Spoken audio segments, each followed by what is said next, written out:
Assalamualaikum students, how are you all? I hope you all are fine. I am your SST teacher, Ma'am Aisha, and today we shall revise our chapter number 1's exercise from question number 1 to question number 6 plus its worksheet number 1. हमारा unit number 1 है the earth has a living planet और chapter number 1 है where are we. ठीक है। तो इसकी आज हमने एक्सरसाइज जो है उसको डिस्कस करना है। एक्सरसाइज में हमने क्वेश्चन नंबर 1 से लेकर क्वेश्चन नंबर 6 तक जो है क्वेश्चंस उनको डिस्कस कर लेना है और साथ ही हमने वर्कशीट नंबर 1 जो है उसको रिवाइज करना है। तो चलिए शुरू करते हैं। तो फर्स्ट जो क्वेश्चन है हमारा question number 1, why do you think earth is the only planet with a life. आप ये क्यों ख्याल करते हैं कि ज़मीन वो वाहिद सयारा है जिस पर ज़िंदगी मौजूद है। मतलब कि हमने ये बताना है कि हम ये क्यों कहते हैं कि ज़मीन वो वाहिद सयारा है जिस पर ज़िंदगी मौजूद है, और जो दूसरे निज़ाम शमसी के सयारे हैं उन पे ज़िंदगी मौजूद नहीं है। आंसर इसका we think because it has water, air and a right temperature. हम इस ख्याल करते हैं क्योंकि इस पे पानी मौजूद है, ठीक है, जो कि दूसरे सयारों पे, दूसरे प्लैनेट्स जो हैं उन पे मौजूद नहीं है। एयर, एयर यानी ऑक्सीजन, ऑक्सीजन मौजूद है, जबकि जो दूसरे प्लैनेट्स हैं उन पे ऑक्सीजन भी मौजूद नहीं है। और राइट टेम्परेचर, सबसे जो मतलब इम्पॉर्टेंट चीज़ है राइट टेम्परेचर, मतलब ये कि यहाँ का जो मौसम है ना वो बहुत ज़्यादा सर्द होता है ना बहुत ज़्यादा जो है वो गर्मी होती है, ठीक है, मुतदिल रहता है। तो इसलिए जो हमारा सयारा है, हमारा प्लेनेट है ज़मीन, हम कहते हैं कि ये एक ज़िंदा सयारा है या इस पे ज़िंदगी मौजूद है। ठीक है, we think because it has water, air and a right temperature. हम ख्याल करते हैं कि हमारी ज़मीन एक ज़िंदा सयारा है, इस पर ज़िंदगी मौजूद है। ठीक है, इस पे ज़िंदगी मौजूद है क्योंकि यहाँ मौजूद है पानी, हवा, हवा यानी ऑक्सीजन, और सही टेम्परेचर। अब नेक्स्ट है हमारा क्वेश्चन नंबर 2। क्वेश्चन नंबर 2 क्या है, what is an ocean, list the names of all oceans. समुंदर क्या है और जितने भी समुंदर हैं, तमाम समुंदर हैं दुनिया में, उनके नेम लिखने हैं। तो आंसर क्या है, ocean is a large body of water.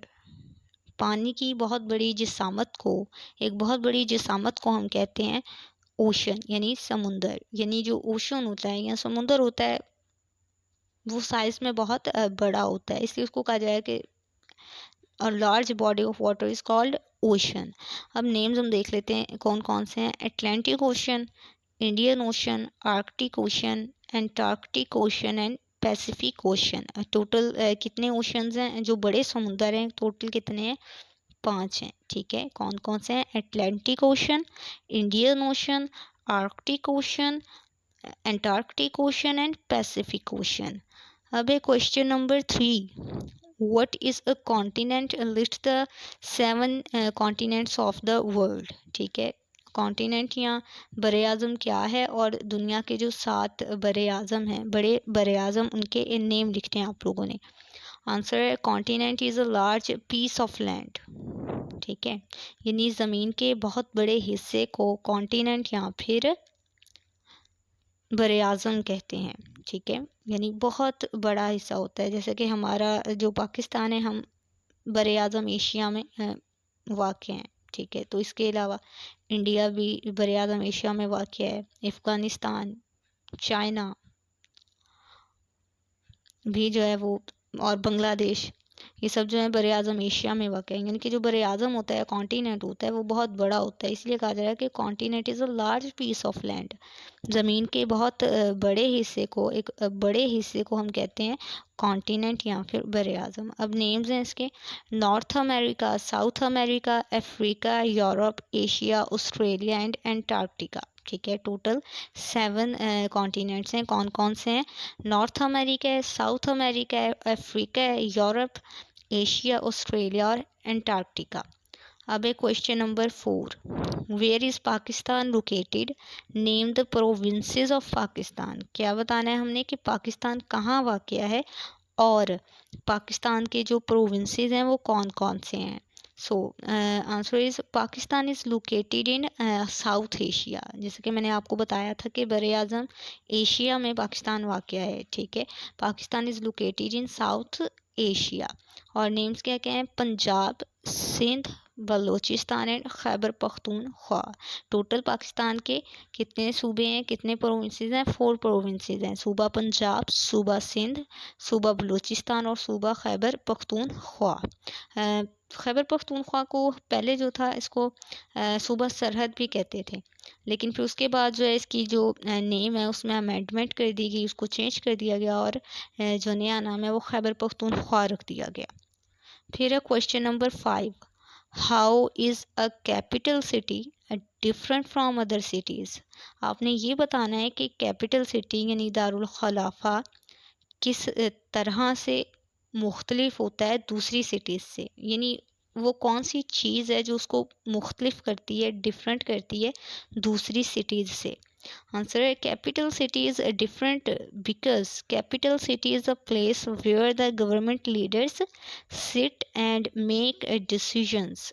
क्या है कि कैपिटल सिटी या दारुल हकूमत या दारुल खलाफा जो है वो मुख्तलिफ है, क्योंकि capital city is a place, capital city या दारुल खलाफा एक जगह है जहाँ पे गवर्नमेंट के लीडर्स यानी हुकूमत के लीडर्स या रहनुमा बैठते हैं और अपने डिसीजंस बनाते हैं या करते हैं, यानी अपने फैसले करते हैं, मतलब मुल्क को कैसे चलाना है इसके मुतालिक फैसले करते हैं। अब लास्ट क्वेश्चन जो है क्वेश्चन नंबर 6 है, define what a river is, why is river Indus important for Pakistan. हमने बताना है कि रिवर क्या है, दरिया क्या है, और उसके बाद हमने ये बताना है कि जो रिवर इंडस है, दरिया इंडस है, वो पाकिस्तान के लिए इम्पोर्टेंट किस तरह से है। अब आंसर है, a river is fresh stream of flowing water. बहते हुए पानी की ताज़ा धारा को या नदी को हम रिवर कहते हैं या दरिया कहते हैं। मतलब ये कि जो रिवर होता है या दरिया होता है उसका पानी खड़ा नहीं होता, फ्रेश होता है, ताज़ा होता है, क्योंकि बहता रहता है, और जो पानी बहेगा वो फ्रेश होगा, ताज़ा होगा। जबकि पानी अगर खड़ा हो जाए ना तो उसमें वहाँ पे खड़े हुए जो है वो डिफरेंट जो है वो कसावतें पैदा हो जाती हैं, मतलब ये कि उसमें जरासीम वगैरह पैदा हो जाते हैं, बैक्टीरिया और बहुत सी जो है वो गंदी चीज़ें जो हैं आ जाती हैं, तो इस तरह वो साफ़ नहीं रहता, वो यूज़ करने के काबिल नहीं रहता। जबकि जो दरिया का पानी होता है उसको लोग यूज़ करते हैं, पीने के लिए यूज़ करते हैं, जिसे कहते हैं नहरी पानी, ठीक है, वो दरियाओं का ही होता है, ठीक है। तो दरिया का पानी जो है उसको यूज़ करते हैं, और इसके अलावा जो है उसको फसलें जो होती हैं, ठीक है, उनकी आपाशी के लिए भी यूज़ करते हैं। अब इसकी इम्पोर्टेंस क्या है? River Indus is important because it is a major source of water, ठीक है। ये इम्पॉर्टेंट है क्योंकि ये बड़ा ज़रिया है पानी का, ठीक है।